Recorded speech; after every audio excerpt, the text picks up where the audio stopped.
Hello दोस्तों, level up your life channel में आपका स्वागत है। आज हम बात करने वाले हैं दुनिया की सबसे बेस्ट बुक का, जिसका नाम है टोटल रिकॉल और जिसके राइटर हैं अर्नाल्ड श्वार्ज़नेगर। चैनल पर नए हैं तो वीडियो में खोने से पहले चैनल को सब्सक्राइब कर लीजिए, क्योंकि हम हमेशा ऐसे ही बेस्ट बुक समरी आपके लिए हमेशा लाते रहते हैं। ये वीडियो थोड़ी लंबी हो सकती है, लेकिन अगर आपने इस वीडियो को लास्ट तक देखा तो आप खुद को ट्रांसफॉर्म होते हुए पाओगे। सन 2013 में आई यह किताब अर्नाल्ड श्वार्ज़नेगर के जीवन के सारे उतार चढ़ाव से हमें मुखातिब करवाती है। उनके संघर्ष भरे बचपन से लेकर उनके महान बनने तक के सफर को इस किताब में प्रदर्शित किया गया है। इस समरी में हम जानेंगे कि आखिर कैसे उन्होंने बॉलीवुड और अमेरिका की राजनीति में नाम कमाया। यह किसके लिए है? उन व्यक्तियों के लिए जो कि खुद के अंदर बदलाव लाना चाहते हैं। अर्नाल्ड श्वार्ज़नेगर के फैंस के लिए, उन व्यक्तियों के लिए जो किसी सफल व्यक्ति के जीवन से मोटिवेशन लेना चाहते हैं। अर्नाल्ड कैलिफोर्निया के गवर्नर रह चुके हैं। इसके अलावा वो हॉलीवुड के सबसे बड़े सितारों में से एक हैं और साथ ही साथ बॉडी बिल्डिंग के बेताज बादशाह भी हैं। आजकल पहले जैसा माहौल नहीं है, क्योंकि पहले के समय में लोग एक ही कंपनी में काम करते करते अपना पूरा जीवन व्यतीत कर देते थे। आजकल फ्लेक्सिबिलिटी की इम्पोर्टेंस बहुत बढ़ गई है। तो फिर अगर आप भी अपने जीवन में कुछ बदलाव के बारे में सोच रहे हैं तो क्यों ना आप उस इंसान से एडवाइस ले जो तीनों डिपार्टमेंट में सबसे ऊंची पोस्ट तक पहुंच चुका है। अर्नाल्ड एक ऐसे इंसान है, युद्ध के बाद ऑस्ट्रिया से निकलकर अमेरिका में अपने विनम्र स्वभाव के कारण मिस्टर यूनिवर्स की उपाधि मिलना, उसके बाद बॉलीवुड में नाम कमाना और अंत में कैलिफोर्निया के गवर्नर के रूप में उन्होंने साबित किया कि उनका जीवन सभी के सीखने के योग्य है। तो आइए सीखते हैं कि आखिर किस तरह आप अपने जीवन को खुद ही सफल बना सकते हैं। इस समरी से आप सीखेंगे कि जब तक आप किसी चीज को प्राप्त नहीं कर लेते तब तक आप उस चीज से बहुत दूर हैं। अपने जीवन में होने वाली घटनाओं का भार कभी अपने माता पिता पर नहीं डालना चाहिए। बड़ा सोचने का महत्व और उसे पाने की लालसा इस बुक को 6 चैप्टर्स में डिस्क्राइब किया गया है। तो चलिए स्टार्ट करते हैं फर्स्ट चैप्टर से।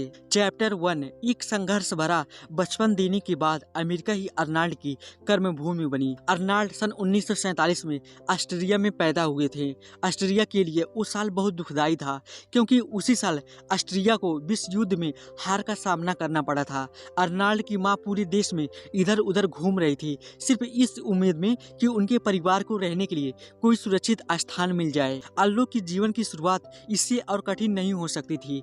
जीवन की इन शुरुआती कठिनाइयों ने अर्नाल्ड को बहुत ही मजबूत बनाया। युद्ध हारने के बाद ऑस्ट्रिया के लोगों ने खुद को बदलना शुरू किया।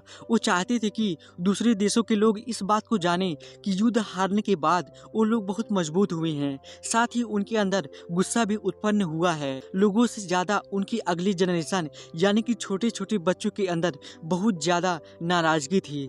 अल्लो के पिता गुस्ताव उन्हीं लोगों में से जिनको युद्ध में हारने से काफी दुख पहुंचा था।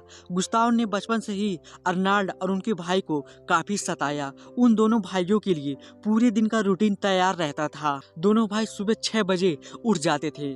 उन दोनों को सुबह का नाश्ता तब तक नहीं मिलता था जब तक दोनों सुबह की एक्सरसाइज को पूरी तरह कंप्लीट न कर लें। उसके बाद उनको फुटबॉल और एथलेटिक्स का भी जमकर अभ्यास करना होता था। इतनी मेहनत के बावजूद दोनों में से अगर कोई भी कुछ गलत काम करता था तो फिर गुस्ताव उनको बेल्ट से पीटते भी थे। अल्लू ने बाद में बताया कि सिर्फ वही इकलौते ऐसे बालक नहीं थे जिनके साथ इतना स्ट्रिक्ट व्यवहार किया जाता था।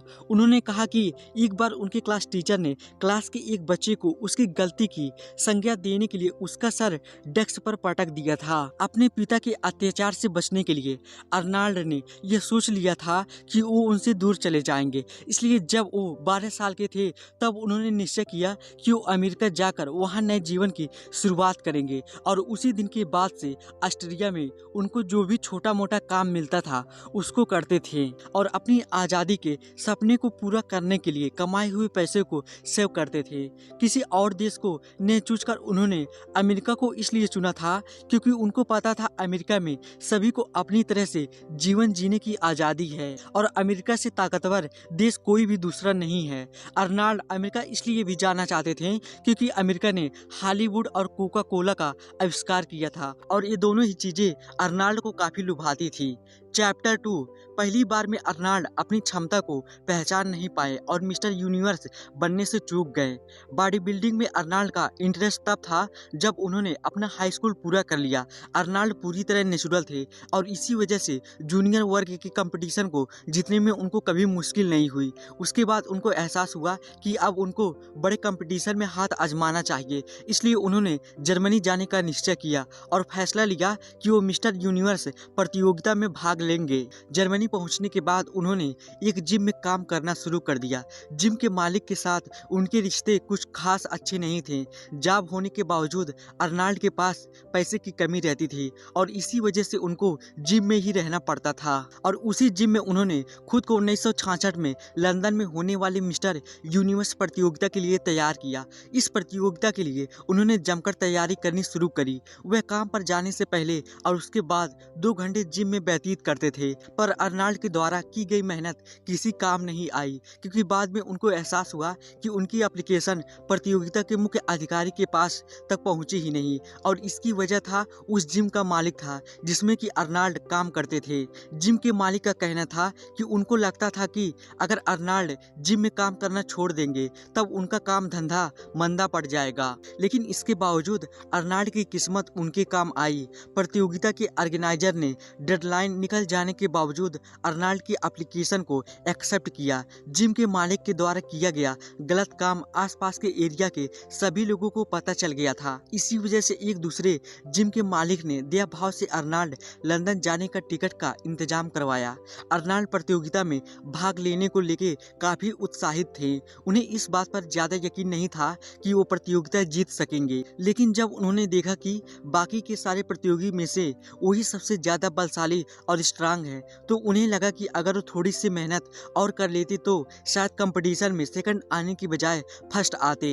इस बात ने अर्नाल्ड के जीवन को नई दिशा दी। उन्होंने निश्चय किया आज के बाद वो तभी किसी प्रतियोगिता का हिस्सा बनेंगे जब उन्हें इस बात का भरोसा हो कि जीत उनकी होगी। उनका दृढ़ निश्चय उनके काम आया और सन 1967 में हुई मिस्टर यूनिवर्स प्रतियोगिता में वो विजयी हुए। चैप्टर 3। सही मेंटर की सलाह ने अर्नाल्ड की लाइफ बदल दी। सन 1967 में पहली बार मिस्टर यूनिवर्स बनने के बाद अगले साल फिर से अर्नाल्ड ने उस प्रतियोगिता में हिस्सा लिया और एक बार फिर उनको मिस्टर यूनिवर्स के खिताब से नवाजा गया। प्रतियोगिता जीतने के बाद जब वो वापस अपने होटल के कमरे में आए तो पहले से वहाँ एक टेलीग्राम उनका इंतजार कर रहा था। इस टेलीग्राम को भेजा था उस वेदर ने, जो उस समय दुनिया के सबसे अच्छे बॉडी बिल्डिंग ट्रेनर थे। उन्होंने अर्नाल्ड को लॉस एंजलिस बुलाया और साथ ही साथ उनको अपने साथ ट्रेनिंग करने के लिए आमंत्रित भी किया। वेदर को इस बात पर पूरा यकीन था कि अर्नाल्ड अपने समय के सबसे बड़े बॉडी बिल्डर बनेंगे। जो ने अर्नाल्ड को फंड देना स्टार्ट किया, उन्होंने अर्नाल्ड को घर के साथ साथ कार भी दी। उन्होंने अर्नाल्ड को अपनी मनमर्जी से जिम में वर्कआउट करने की अनुमति दी। जो न सिर्फ एक मेंटर थे बल्कि वो एक बिजनेसमैन भी थे। वो बॉडी बिल्डिंग से जुड़े हर प्रोडक्ट का व्यापार करते थे। अर्नाल्ड को बिजनेस के बारे में भी ज्ञान देना शुरू किया। अर्नाल्ड को अपने साथ मीटिंग में भी ले जाया करते थे। इसके तुरंत बाद अर्नाल्ड को लगने लगा कि उनका जीवन भी बिजनेसमैन के तौर पर गुजर जाएगा, लेकिन उनके पास अर्नाल्ड के लिए अलग प्लान थे। अर्नाल्ड ने सन 1969 में हॉलीवुड में एंट्री ली।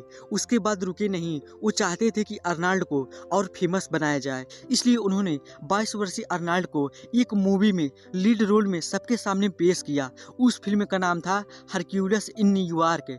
वो अर्नाल्ड को एक्टिंग के क्षेत्र में सफल बनाने के लिए फिल्म के प्रोड्यूसर से कुछ सफेद झूठ भी बोले। उन्होंने प्रोड्यूसर को बताया कि अर्नाल्ड ने एक्टिंग की ट्रेनिंग ले रखी है। उन्होंने यह भी कहा था कि अर्नाल्ड को अच्छी इंग्लिश आती है, परंतु जब बाद में प्रोड्यूसर को पता चला कि अर्नाल्ड की इंग्लिश कमजोर है तो फिर उनको फिल्म में डबिंग का इस्तेमाल करना पड़ा। हालांकि इसके बावजूद अर्नाल्ड की पहली फिल्म फ्लॉप साबित हुई, लेकिन अर्नाल्ड इतने दृढ़ निश्चित थे कि हॉलीवुड में भी उनको सफल होने से कोई नहीं रोक सकता था।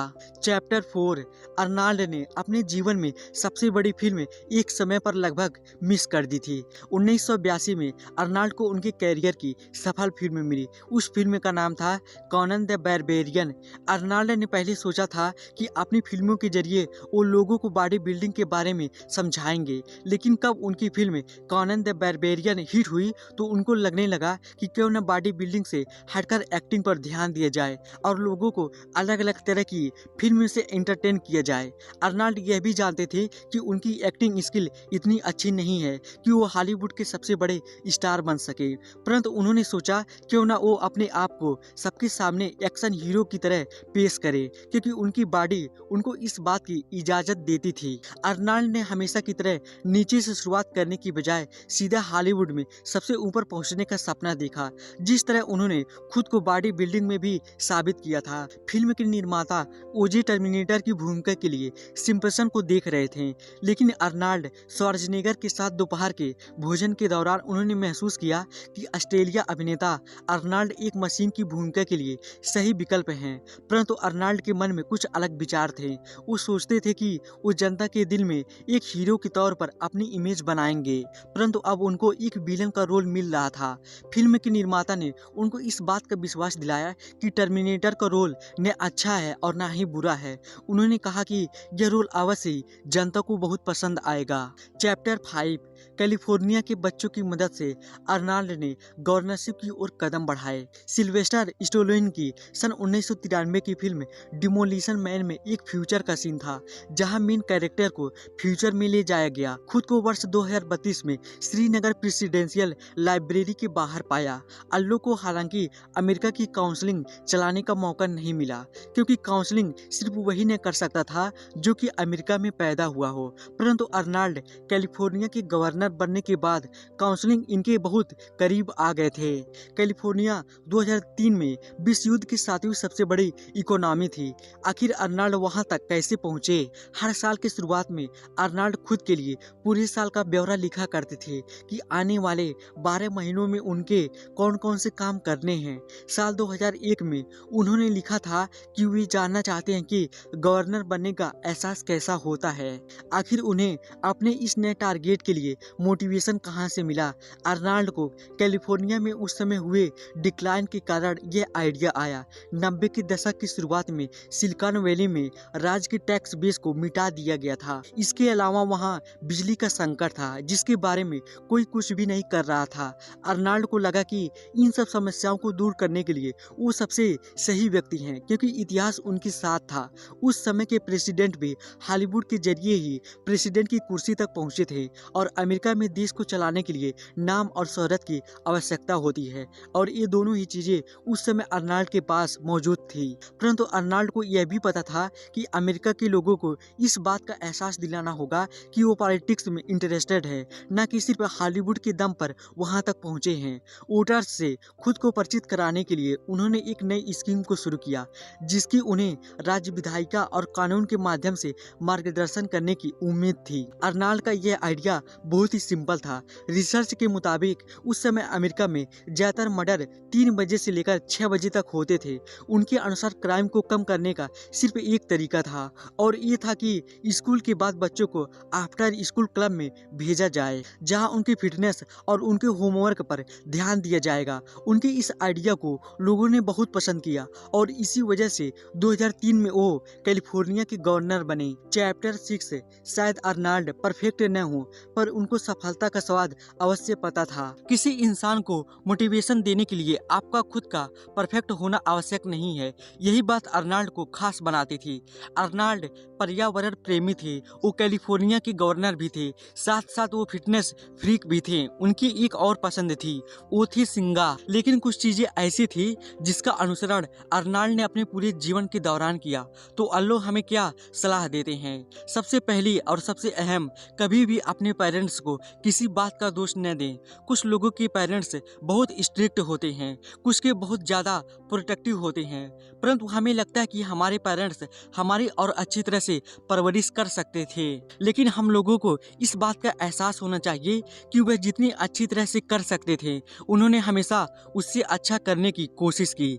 अर्नाल्ड के पिता ने उनके बचपन में काफ़ी सताया, लेकिन इसके बावजूद अर्नाल्ड अपने पिता को कभी किसी बात के लिए दोषी नहीं ठहराया। ठहराते हैं, लेकिन उनका मानना है कि अपने पिता की वजह से ही वे आज अपने जीवन में इतने अनुशासित हुए हैं और साथ ही साथ उन्हीं की वजह से उन्होंने ऑस्ट्रिया को छोड़कर अमेरिका जाने का निश्चय किया था।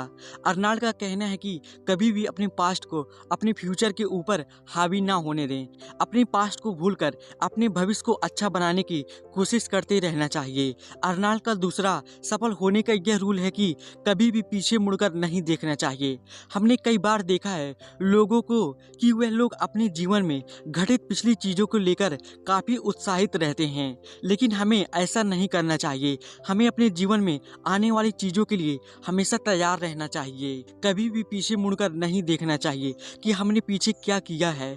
इस बात का उदाहरण हमें कामयाब संगीतकार बोनो से मिलता है, जिन्होंने म्यूजिक इंडस्ट्री में सफल होने के बाद एड्स के मरीजों के लिए एक सराहनीय कार्य किया। बोनो को छोड़िए, अमेरिका के अभी के प्रेसिडेंट डोनाल्ड ट्रंप भी सफल होने के बाद रुके नहीं। बिल्कुल उसी तरह अर्नाल्ड भी कभी अपने जीवन में रुके नहीं। बॉडी बिल्डिंग से लेकर कैलिफोर्निया के गवर्नर बनने तक का सफर उन्होंने पीछे मुड़कर देखे बिना तय किया।